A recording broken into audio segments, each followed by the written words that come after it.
A group of foreign tourists got on the train carriage my wife and I were on. They opened canned beer and snacks and made a lot of noise, filling the train with an unpleasant smell and littering the air. Several Japanese people who had boarded the same carriage before us saw them and ran away to another carriage. One of the group tourists, who seemed to have noticed this, made a sarcastic remark in the Japanese that is often spoken on trains. Whenever I come with a Japanese person, they always look at me strangely. What kind of bad manners are you talking about? My wife made a face like she had never seen before at his selfish behavior. If we stay here any longer, it will ruin our trip. Just as we were about to tell my wife to move, a primary school student stood up and went over to the woman who had said no. Judging from his height, he must be in the middle grades of elementary school. As we watched him, wondering what he was going to do, he said something refreshing to the tourists. My name is Ando. I am in my 30s and work for a general company in Yutong. Although my department involves a lot of business trips, I like this job. I get nervous when there's a big deal, but the sense of accomplishment when I successfully close a deal is rewarding, and more than anything, I love business trips. I get to eat delicious food in unfamiliar places and sometimes visit tourist attractions to spread the word about the area.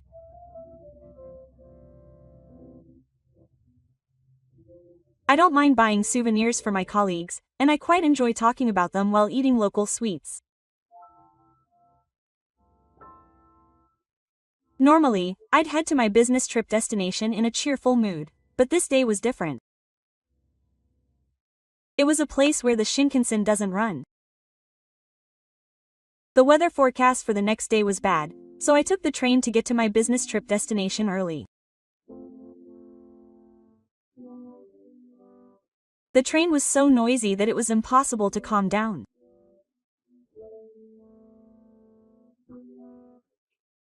If it had been children making noise, I could have just rolled my eyes and forgiven them, but their voices were clearly not those of children.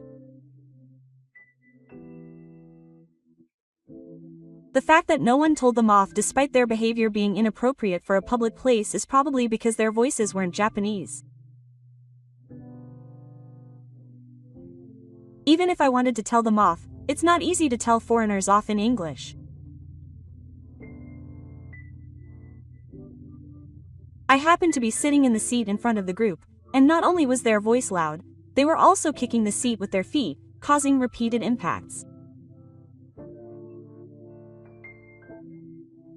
Unable to bear it any longer, I waited until the train had stopped at a station before finally standing up. I then warned the Chinese woman sitting behind me in the gentlest voice I could. Excuse me, could you please be a little quieter? Also, it looks like your feet are hitting the seat, so please be careful. Quote. I thought my Japanese probably wouldn't be understood, so I started up a voice recognition translation app and spoke to her, but the Chinese woman in front of me put her hand up to it. It's okay. I've studied Japanese, so I can speak it. Quote. Your feet were hitting the seat. I guess it can't be helped since the seats are narrow, but I'll be careful. Quote. This was because Ryucho was interested in the Japanese-speaking tourists, but in the end he didn't apologize, and he continued to laugh non-stop, each time adding to the impact on his seat, so I completely lost my temper.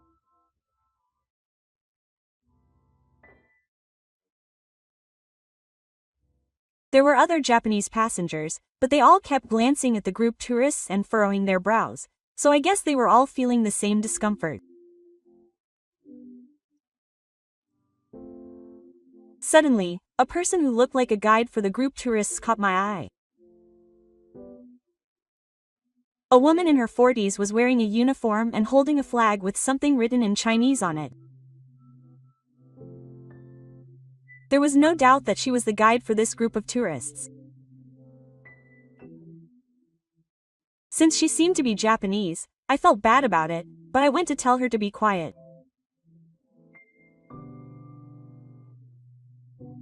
I'm very sorry, but could you please tell the group of tourists to be quiet? I think the other tourists are also being inconvenienced.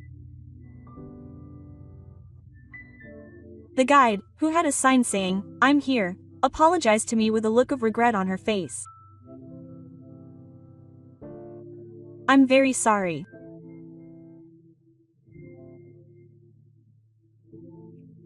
We talked about manners on public transportation and Japanese culture earlier today, but the cultures are so different that this seems to be the norm for them, and the guide, Kitano-san, must be at a loss as to what to do with the bad manners of the group of tourists.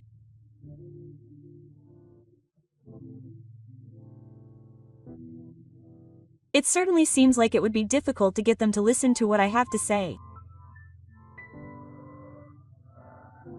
I could imagine it as if I had actually seen it. Even so, as I asked Kitano-san to tell them one more time, I felt the presence of someone standing behind me. It was as if we were the ones at fault.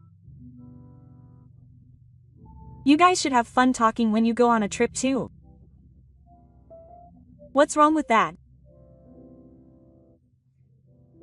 Oh-san, can you sit down for now so I can hear what you have to say?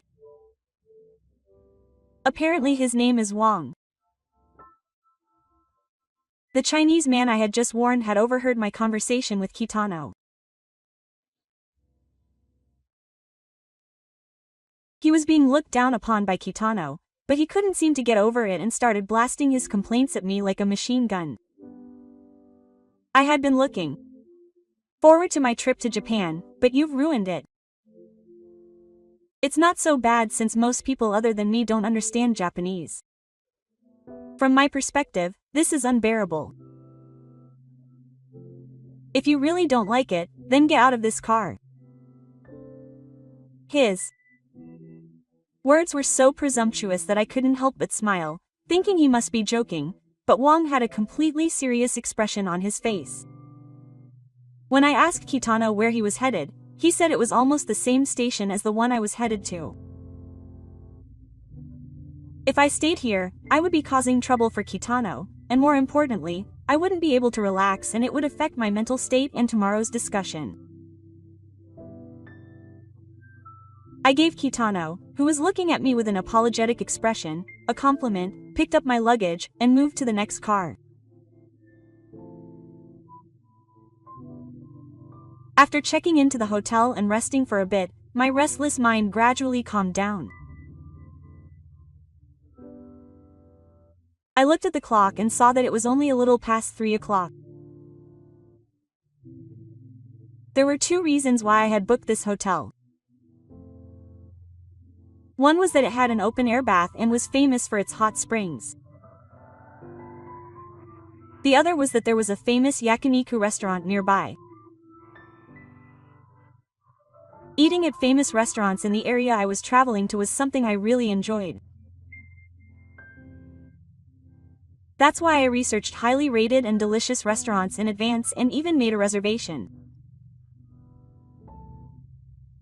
Since I still had some time until my reservation time of 6 p.m., I decided to relax in the hot springs first before heading to the yakiniku restaurant.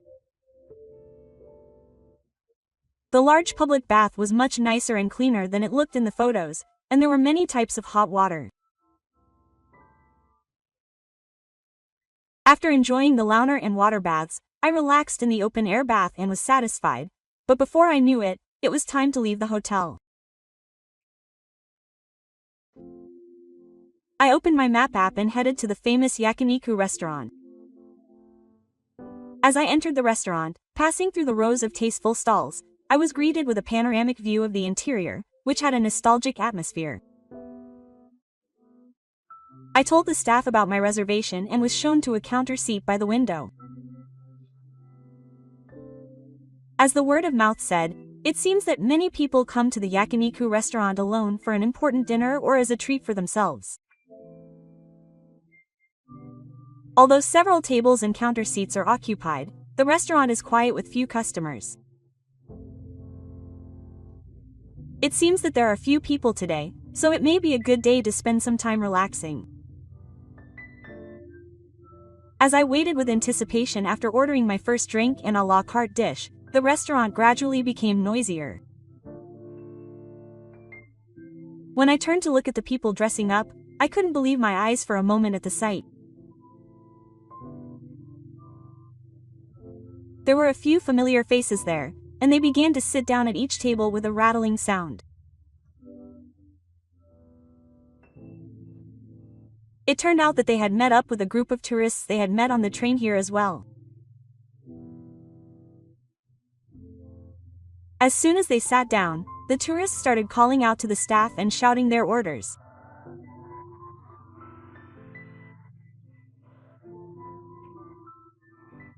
They told them that they didn't need any food for the time being because Mr. No had ordered a course meal, and that they wanted to order drinks for the toast all at once, so if there was anything they really wanted, they should let them know, but it seemed as if they weren't listening.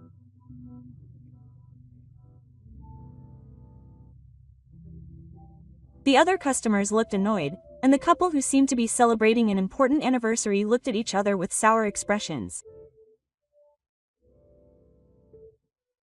I sighed and stood up, heading over to Mr. Wong.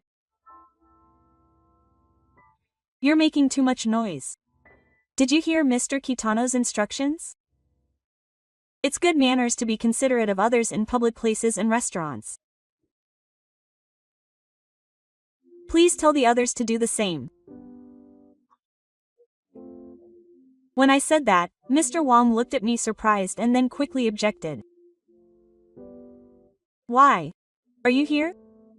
We came here to enjoy some Japanese yakiniku.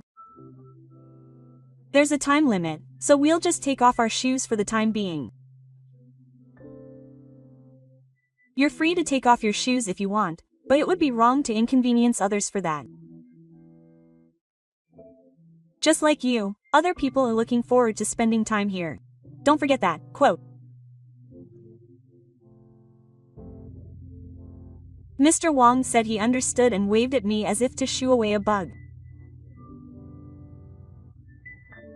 When the drinks arrived in front of him, Mr. Wong raised his hand in a loud toast, and I quietly returned to my seat. That was when it got worse. It can't be helped that our cultures are different, but they ordered drinks and raised their hands loudly over and over again, and they didn't like the fact that there was ice in the glasses, so they took ice directly out onto the table or floor. Some people even put the meat they had spit out on the table and placed their dishes directly on the grill. I wanted to take my time enjoying my drink and meal, but I was feeling so sick that I couldn't even taste the high-quality meat.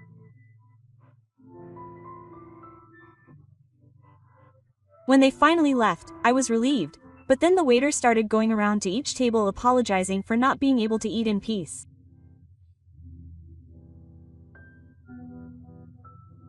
I felt uncomfortable looking at the dirty tables now that the group had left, wondering why the staff had to apologize. Although I wasn't able to rest as much as I wanted, I was able to safely complete the consultation for the next day. I was relieved that we were able to reach a contract with terms that were acceptable to both parties, and that I could give a good report to my boss. If I could just get through this Friday, I would have a fun weekend ahead of me. With that excitement in my heart, I prepared to go home from work.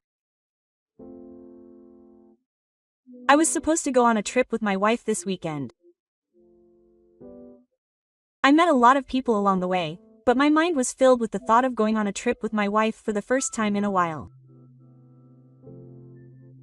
But bad things tend to happen one after another.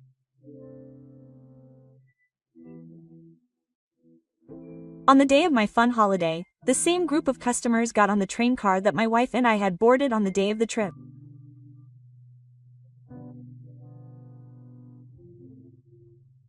The group of tourists heading to their next destination seemed to still have plenty of energy, and their voices were even louder than before.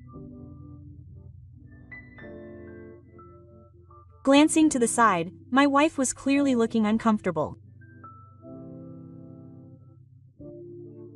I closed my eyes to block them out, but it didn't seem like I could rest, and my irritation only grew. I had given up, thinking that no matter what I said, they wouldn't listen, but many of the group tourists opened cans of beer and snacks and started making a lot of noise, spreading an unpleasant smell throughout the train and littering it with trash. Several Japanese people who had boarded the same car before us saw them and ran to another car as if to escape. Mr. Wang, who seemed to have noticed this, made a sarcastic remark in the Japanese that was often spoken on the train. Whenever I come with a Japanese person, they always look at me strangely in the lounge. What on earth is this rude behavior? Quote. My wife made a face like she had never seen before at his selfish behavior. If we stayed here any longer, it would ruin our trip. Just as we were about to urge my wife to move, a primary school student stood up and headed toward Mr. Wang. Judging from his height, he must be in the middle grades of elementary school. As I waited to see what he was planning to do, he said some refreshing words to Mr. Wang. This isn't home, so you have to put up with being selfish. That's normal in your country too. Mr. Wang was at a loss for words at the child's straightforward question. This elementary school student was honestly asking that people refrain from doing things that would bother others in their own country, and that they should do the same in Japan. I don't know how Mr. Wang actually behaves in his own country, but I couldn't say anything in response to his confident words. I made my wife sit down again and went over to the elementary school student and Mr. Wang. What's wrong? Is something bothering you? Ignoring Mr. Wang's shocked expression when he saw my face, I spoke to the elementary school student. Is it a school-issued bag? The bag the elementary school student was carrying had Taku Kondo written on it in polite handwriting.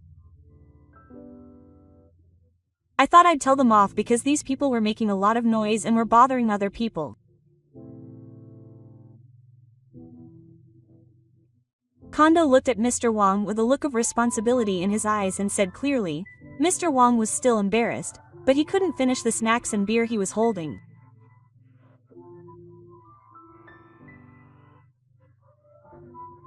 I stroked Kondo's head and said pointedly, "You did a very brave thing. I think the others would have been in trouble, so they would be grateful for your courageous action." Quote. When I said that, the Japanese passengers nearby applauded in agreement. Kondo seemed embarrassed but proud, and turned to face Mr. Wang again. Do you like Japan? Mr. Wang nodded, flustered at the sudden question. Seeing that reaction, Kondo smiled with satisfaction and said in a voice that sounded like an elementary school student, "I love Japan too. I learned at school that there are many good things about Japan that other countries don't have. It's a really great place, so everyone, please enjoy yourself." Quote.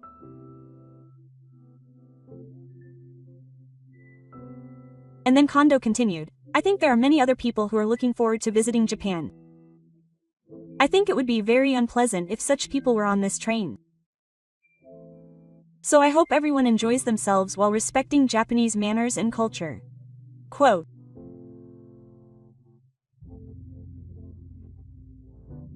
The words of the elementary school student must have reached Wang San, as he muttered, "I'm sorry, before putting the snacks back in his bag and gathering up the shelled can of beer so that the water wouldn't spill.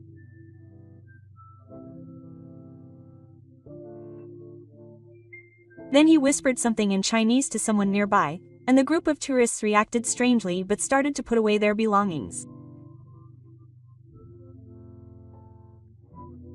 As I was posting, Kitano-san came over with an apologetic look on his face and bowed deeply.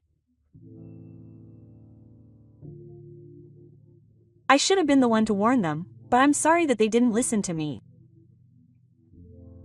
It's my fault for not being good enough. Thank you, Kondo-san, for trying so hard to warn them. You were so cool. Kondo-san smiled happily as he was praised by another adult. There's a saying that goes, when you say something in Australia, you have to do as you're told, but foreign tourists may have difficulty understanding this. Still, I was honestly happy to see a change in Wang-san's attitude, who had initially refused to listen. There's no doubt that this was caused by Kondo-kun's courageous actions. Kondo-san and I went around cleaning up the group of tourists' trash with Kitano-san. Some of them were muttering something in Chinese. Kitano-san said something to them in a completely different, more confident manner than before. What's wrong? Did something happen? Kitano-san explained to me with a clouded expression. Apparently, some of the Chinese group tourists thought that since they were guests, it didn't matter if they made a little mess. They thought that Japan was clean because there were a lot of cleaners and that they should just let them do their job. Kitano-san wasn't trying to be mean to those people, but he was being strict with them.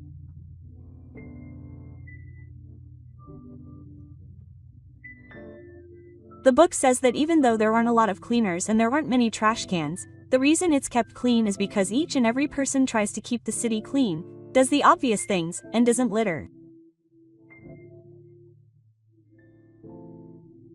He seemed to be saying that if you want to enjoy Japan, you need to understand that way of thinking. Unlike my first impression, Kitano-san seemed very reliable, and Kondo-kun suddenly exclaimed.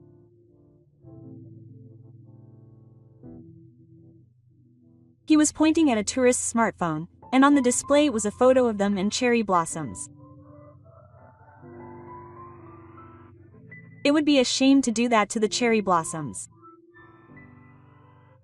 It was only after looking carefully at the photo that I realized what Kondo-kun was thinking when he said this with a sad look on his face.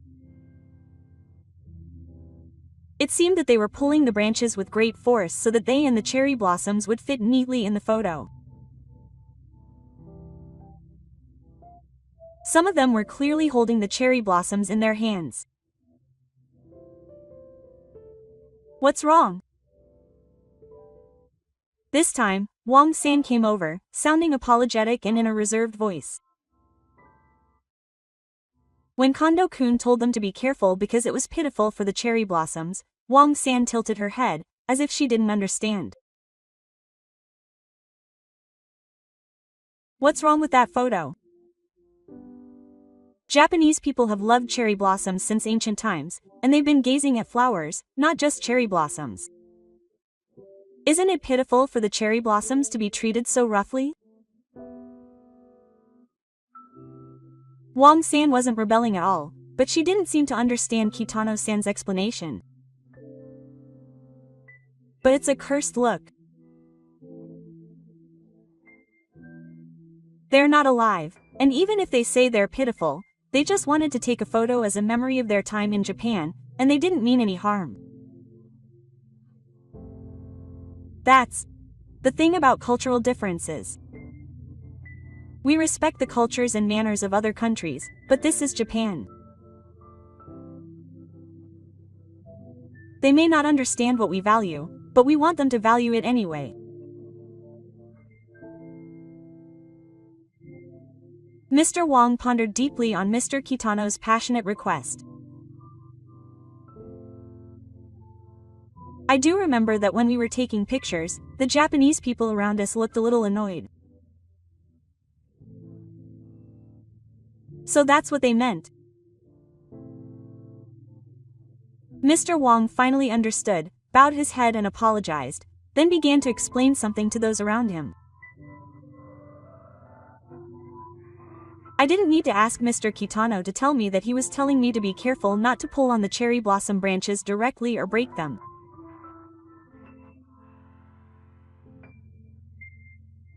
I thought I would be fine because I had studied Japanese so hard, but I realized that there was something more important. It's not enough to just know about the language. He speaks Japanese so fluently. It is said that Japanese is overwhelmingly more difficult to learn than other languages such as English, but Mr. Wang uses it to a level where he has no trouble at all at the everyday conversation level. That's how interested he is in books and how hard he has studied. I am truly happy that he is now trying to show his understanding of Japanese culture. Seeing Mr. Wang's attitude made me realize that I too should try to learn about the cultures of other countries.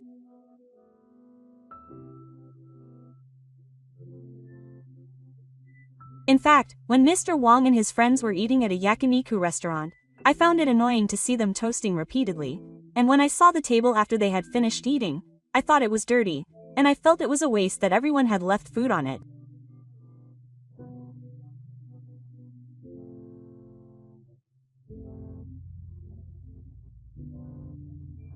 I had heard that in China, when they are satisfied with their meal, they intentionally leave a bite on their plate, and there must be some kind of culture or background that they have acquired in their way of drinking and spending time with friends.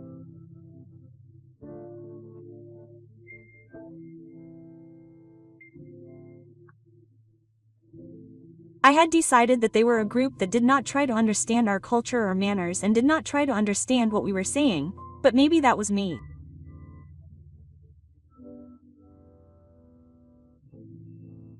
I was also just imposing my own sense and not trying to understand you.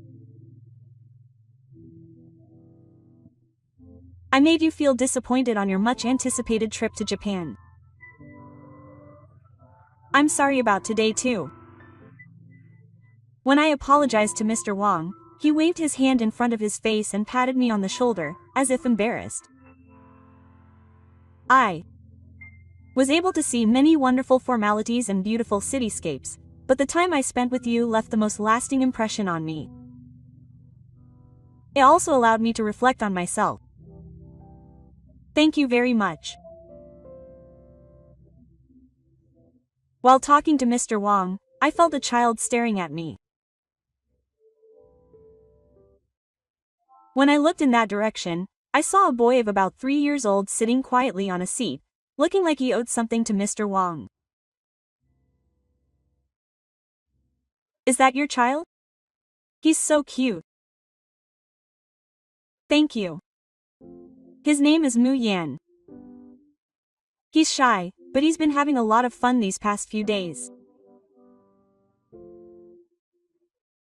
My wife and I never had children, but I love children. When I approached Mu Yan and told him how much fun he had, his expression suddenly clouded over. When I realized it was bad and moved away, Mu Yan was already dizzy and anxious, and he started crying loudly.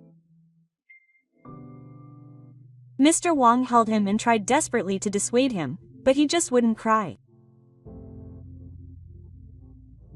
I felt sorry and bowed to the people around me, but the Japanese passengers didn't seem to be happy about my rude behavior earlier, and they looked at me as if they wanted me to stand up. These people are not at fault. It's what I did. It felt strange to tell them that, and all I could do was watch Mr. Wang dissuade Mu Yan. Kondo-kun came over to me and Oh-san with something in his hand. Hey, if you like, take this. What Kondo-kun was holding was an origami crane. Osan's child stared at the crane held up in front of him with interest, then, after leaving Kondo-kun behind, timidly picked up the crane. I breathed a sigh of relief when he finally stopped crying. Osan sat the child down in his seat, and then Kondo-kun sat down next to Mu-yan. Sensing that something was about to begin, Osan and I watched the two of them in silence. He looked wary and as if he was about to burst into tears, but when Kondo-kun took a new color out of his lid, he stared at it with interest. Kondo-kun skillfully folded the color and changed its shape, and before we knew it, the paper shape was getting closer to a crane. Finally, as if breathing life into it, he blew on the origami crane and handed the beautiful crane to Mu-yan.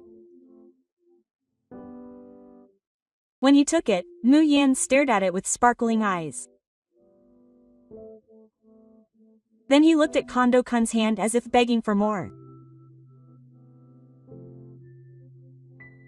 Kondo then used different types of paper to make origami animals and toys. It wasn't just Mu-yan who was happy. The Chinese people nearby were also watching the scene with amusement, thinking it was like magic.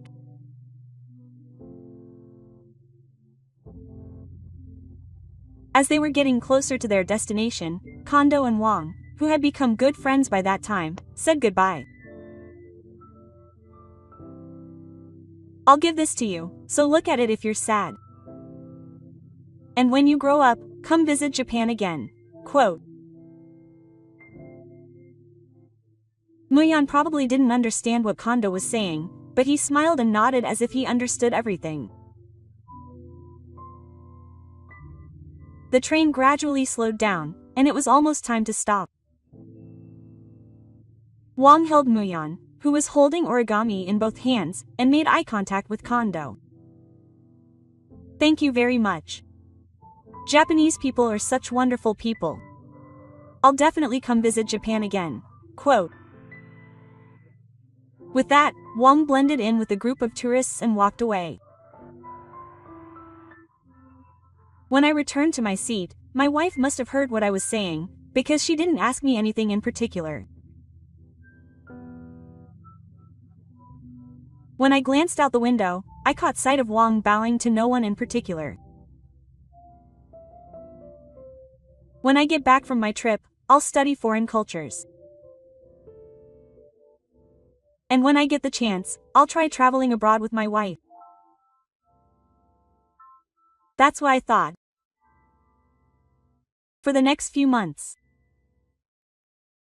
As usual, I'm busy running around with work. Sometimes, when I'm on public transportation or visiting tourist spots, I encounter foreigners who don't know manners, just like back then, but I don't get upset like I used to.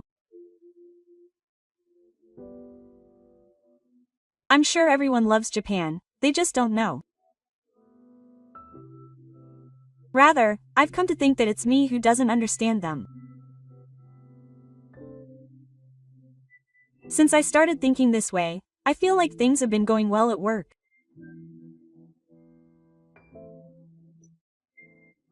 I used to get irritated a lot with new employees because of the differences in values and ways of thinking, but I started communicating with them as if I were a layperson, and since then, work has progressed more smoothly.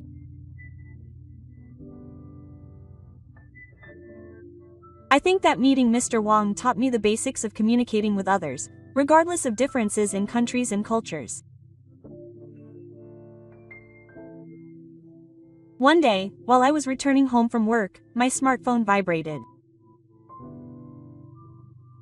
When I looked at the name on the display, it seemed like Mr. Wang had contacted me. In fact, the last time we met on the train, we had exchanged contact information. Although we don't keep in touch often, Wang, who loves to travel, would occasionally take photos of unusual things or beautiful scenery and send them to me. However, today's content is not a photo of a tourist spot. The one in the photo smiling with a cake is Mu Yan. Today is Mu Yan's 4th birthday. He wants to have a wonderful experience in Japan and travel again. My child still keeps the origami he received that time as a treasure, always by his side. When I look closely at the photo, he is holding an origami paper crane in his hand. Seeing him like that makes me relax. I attach the photo of the day I had in front of me and send it to Wang to show my support. It's been a while. I'm so happy. When our eyes met, Wang, who I hadn't seen in 3 years, gave me a big smile. I never thought he would actually come. I'll show you lots of recommended places and delicious restaurants, so I'm sure you'll like this country. My wife and I usually travel domestically, but this time I asked him more and suggested a trip abroad. My wife was surprised at first when I suddenly said I wanted to travel to China, since I had never shown any interest in going abroad before.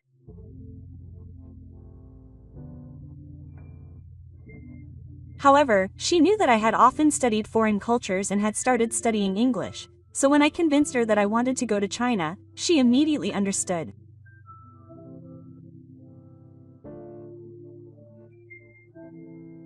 Once the trip to China was decided, I contacted Mr. Wang right away, and Mr. Wang was very happy that I was going to China, and he even volunteered to be my guide.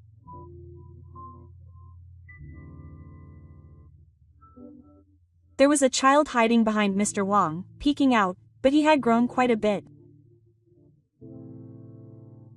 In the child's hand was the origami crane that Kondo-kun had used.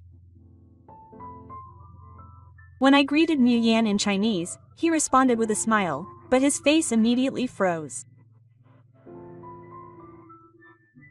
I took out some colors from my car and showed him the origami camera that I used to use. I wasn't as skillful at folding as Mr. Kondo, but when I showed it to him, he happily accepted it. Have a nice day today. Today looks like it's going to be a good day. I want to do a lot of sightseeing and learn a lot about cultures other than Japan. With these thoughts in mind, I followed Mr. Wang's tour.